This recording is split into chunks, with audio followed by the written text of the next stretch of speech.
So Shane, why do you think that mental fitness is important for sports officials? I think mental fitness is overall overlooked as far as the sports officiating game. A lot of times the official doesn't take that aspect seriously in the game for a combination of reasons. They're either running late to the game, they have other things on their mind, they had an issue at home, they had an issue at work.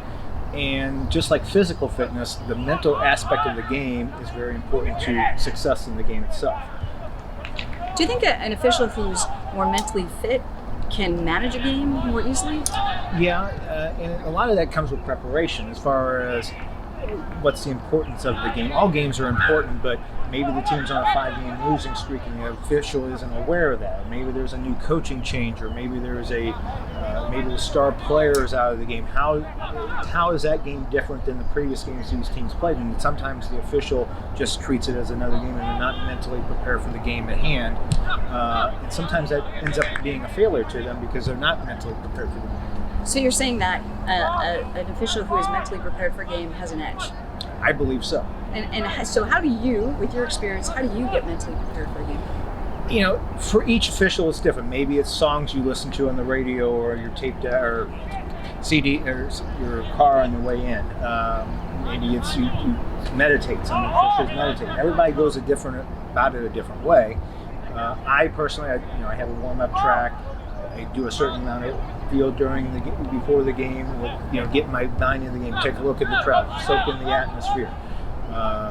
If it's a really big, important game, I have mentally prepared for the last 2 days. Hey, what do I need to be prepared for in this game? Is weather a factor? There's a whole bunch of different ways you need to mentally prepare for a game. And I think officials as a whole don't take that seriously.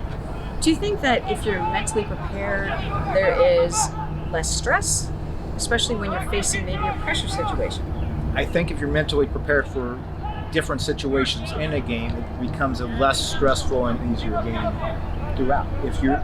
If stressful situations arise for maybe the two teams played last week and there was an issue and all of a sudden you had no mental preparedness for that and an issue, you're starting to stress. Well, what am I doing wrong? Well, if you were mentally prepared beforehand, knowing there was an issue in the prior game, you were kind of expecting this. So, and it can be the same way with players. So maybe you had the player 3 weeks ago, and there was a red card or an ejection to that player, and you have that team again. How are you going to? Was there a reason why you threw that person out that was on you, or was it a book reason where you didn't have a choice? Are you mentally prepared to handle that player if he starts coming at you today?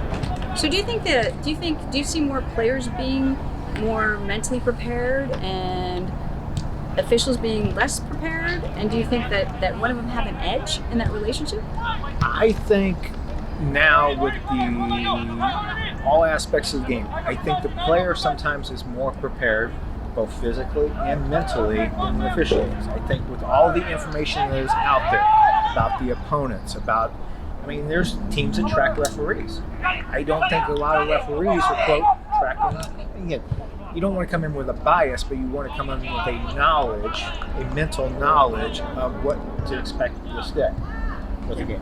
Yeah, I absolutely agree. With the knowledge. How does that impact? Do you think there's all different levels of officiating? And you've done Final Four games and huge games at the college level. What do you think the difference is with mental preparation in a college game versus maybe a youth game? A youth game, and that's a big. I think that's a big hurdle for separating referees at those levels. Youth game, you're there for sometimes 8 hours in the day. You're doing 5 games, and it's just you're grinding it out. It's one game after another, and it's parents, it's coaches without necessarily a lot of knowledge. And if you go into the same mental preparation for those games as you do a college game, you're going to fail because they're two different animals. A college game, again, the team for the most part plays 1 or 2 games a week. Youth, multiple games a week per se. Those athletes for the college game are prepared for that day. If you're not on equal to being prepared for that day, you're going to potentially fail. So a referee fails.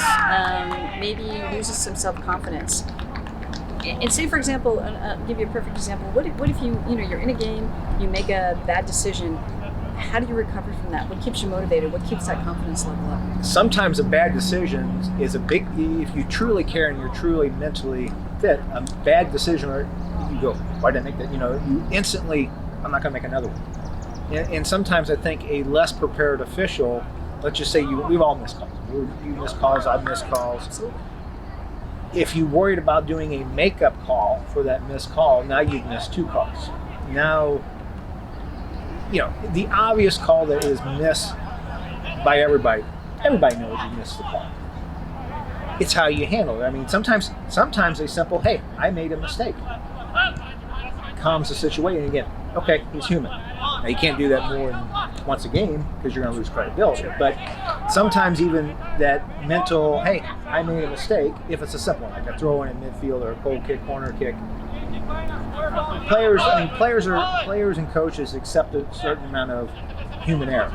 Absolutely. You can't do that all game, but but how do you handle your mistake? Are you man enough or woman enough to own that mistake in the game? And one of the things that we're going to talk about as the series goes on in this website is a concept called thought stopping and parking, which is really something where you just put that call behind, leave it there for now, go on with your game, and address it after the game. And that's something that we're going to kind of teach as we go through these videos.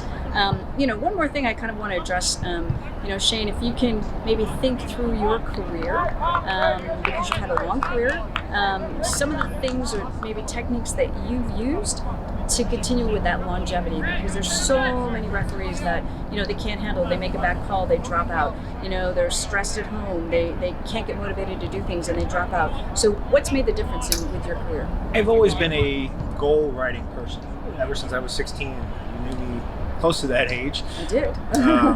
You write a list of mental goals, what you want to do and what you want to achieve over your career in a given year, whatever the case, and you just stay mentally sharp to those goals, and you look back on those goals. So even if you have, we all have down patches of games or patches of a year that we look back, that wasn't my best year, and you look back, why? Hey, was I dealing with a family situation was my diet not right? Was this, and again, or if you pick up an injury during that starts affecting you mentally. Sometimes injuries happen just because they happen, because you step in a hole and then all of a sudden, you're trying to overcome that situation, and sometimes injuries happen because you're not mentally or physically prepared for that season. And you gotta, you look back and you go, why wasn't this my best season? And again, there's a saying that cream always rises to the top, the water seeks its own level. Years that I've had subpar years, mentally or, game-wise, playoff-wise or other, maybe some of those wasn't. Maybe I wasn't mentally prepared that month. Maybe I was dealing with a family issue, or my dog died, or whatever the case was. That outlet that I'm mentally prepared for wasn't the same. In years that maybe you do go to a Final Four, you do the championship game in the series, you're in that year more mentally prepared because you write that goal as that's what I want to do this year. Wonderful. Do you think that, again, last question, do you think that maybe mental fitness affects longevity?